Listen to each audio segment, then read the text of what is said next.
అనగా దేవుడు నీ ప్రార్థన అంగీకరించాలి అన్నా, నీ ప్రార్థనకు జవాబు ఇవ్వాలి అని ఆశిస్తున్నా, మొదటిగా దేవుడు నిన్ను అంగీకరించాలి. నిన్ను దేవుడు అంగీకరించాలి అని అంటే నీవు దేవునికి అంగీకారంగా జీవించాలి. నువ్వు దేవునికి అంగీకారంగా జీవించకుండా దేవుడు నీ ప్రార్థన అంగీకరించడం సాధ్యం కాదు. కాబట్టి మొదటిగా నీ ప్రార్థన దేవుడు అంగీకరించాలి అంటే నువ్వు అంగీకరించబడాలి. నీకు దేవునికి మధ్య సత్సంబంధం లేకపోయినా, సహవాసం లేకపోయినా నీ ప్రార్థన అంగీకరించబడదు. ఆనాడు నెహెమ్యా చేసిన ప్రార్థన దేవుడు అంగీకరించాడు. కారణం ఏమిటంటే దేవుడు నెహెమ్యాను అంగీకరించాడు. నెహెమ్యా జీవితము అంగీకారంగా ఉంది దేవునికి. కాబట్టి అతని ప్రార్థన దేవునికి అంగీకారమైన ప్రార్థన చేశాడు.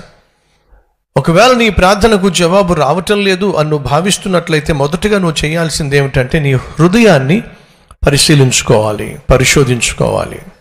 139వ కీర్తన చివరి వచనాల్లో దావీదు అంటాడు, యెహోవా నన్ను పరిశోధించుము, నన్ను పరిశీలించుము, నీకు ఆయాసకరమైనది ఏదైనా నా హృదయములో ఉన్నదేమో పరీక్షించుము. నీకు ఆయాసకరమైనది ఏవైనా నా హృదయంలో ఉందేమో నన్ను పరీక్షించుము, పరిశీలించుము, పరిశోధించుము, పరిశుద్ధపరచుము.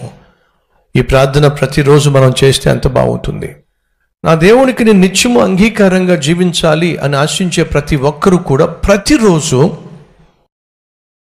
మీ హృదయాన్ని పరిశీలించుకోవాలి, పరిశోధించుకోవాలి. సాధారణంగా ప్రభా తెలుసో తెలియకో నేను ఏమైనా తప్పులు చేస్తే నన్ను క్షమించు ప్రభా అని అంటూ ఉంటాం. వాస్తవంగా ఆ మాట సరైనది కాదు. ఎందుకయ్యా అంటే మనం ఏది కూడా తెలియకుండా తప్పు చేయం.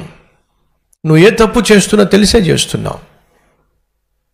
ఏదైనా ఒకవేళ ఒక సహోదరుడు ఒక అమ్మాయితో వెళ్తున్నప్పుడు భలే అందమైన అమ్మాయిని పట్టున్నాడే వీడు అని నువ్వు అనుకున్నావు.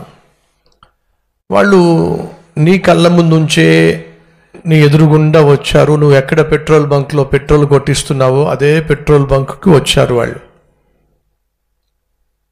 తీరా చూస్తే ఆ పెట్రోల్ కొట్టించే సమయంలో అమ్మ నీ దగ్గర ఆ పర్సులో ఒక 200 రూపాయలు తీయమ్మా అని అంటే అలాగనయ్యా అని చెప్పింది. అప్పుడు నీకేమర్థమైంది? అరే తెలియక ఎంత పొరపాటు చేశాను, తెలియక ఎంత అపార్థం చేసుకున్నాను. తెలియక నువ్వు అపార్థం చేసుకున్నావు, తర్వాత తెలుసుకున్నావు నువ్వు అపార్థం చేసుకున్నావు అని చెప్పి. ఒకవేళ ఆ తర్వాత వాళ్ళు అక్కడికే వచ్చి ఉండకపోతే అన్న చెల్లెళ్ళు అని నీకు తెలియకపోతే నువ్వు వాస్తవంగా ఏం చేశావు? తెలియకుండా అపార్థం చేసుకున్నావు. సో నువ్వు ప్రార్థన చేస్తున్నప్పుడు చాలా సింపుల్గా అనేస్తాం మనం. ఏమిటంటే ప్రభు తెలుసో తెలియక తప్పులు చేశానేమో నాయన నన్ను క్షమించు ప్రభు అని అంటే నువ్వు చాలా తేలిగ్గా తీసుకుంటున్నావు.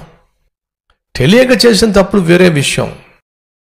అదే సమయంలో ఇందాక నేను చెప్పిన ఉదాహరణ ఏదైతే ఉందో అది ఎవరైనా ఒక అమ్మాయి వెళుతున్నప్పుడు వాళ్ళ గురించి ఆలోచించాల్సిన అవసరం నీకు లేదు. వాస్తవంగా వాళ్ళ గురించి తలంచవలసిన అవసరం నీకు లేదు. వాళ్ళు బాయ్ ఫ్రెండా, గర్ల్ ఫ్రెండా, లేకపోతే అన్నయ్య, చెల్లె నీకు అవసరం లేదు.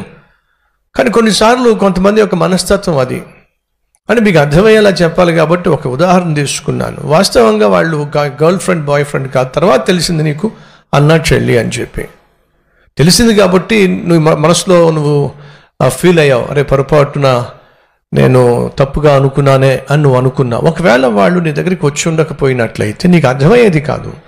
నువ్వు వాస్తవంగా తప్పు చేస్తున్నావు, తప్పుగా ఆలోచిస్తున్నావు.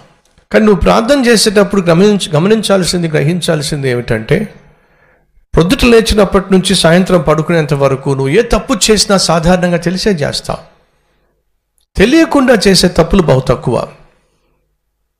కాబట్టి దయచేసి సాయంత్రం దేవుని దగ్గరకు వచ్చేసి అన్నీ కలిపేసి ఒక మూటలో పెట్టేసి ప్రభువా తెలిసి తెలియక చేసిన తప్పులు చాలా దీంట్లో ఉన్నాయి, ఇవన్నీ తీరుబడిగా నువ్వు చదువుకో నాయనా, నన్ను క్షమించేసే ప్రభువా స్తోత్రం నాయనా అని ఇలాంటి ప్రార్థనలు చేయకండి. మూకుమ్మడి ప్రార్థనలు కుదరవు. దేవుని దగ్గరకు వచ్చినప్పుడు ఖచ్చితంగా లెక్కలు అప్పగించాలి. నువ్వు ప్రొద్దుట లేచినప్పటి నుంచి సాయంత్రం వరకు ఎక్కడెక్కడ తప్పు చేశావు? మాటల్లో తప్పు చేసావా? చేతల్లో తప్పు చేసావా? తలంపుల్లో తప్పు చేసావా? కళ్ళతో తప్పు చేసావా? ఇవన్నీ కూడా నువ్వు దేవుని సన్నిధిలో మోకరించి ప్రార్థన చేస్తున్నప్పుడు పరిశుద్ధాత్మ దేవుడు జ్ఞాపకం చేస్తాడు.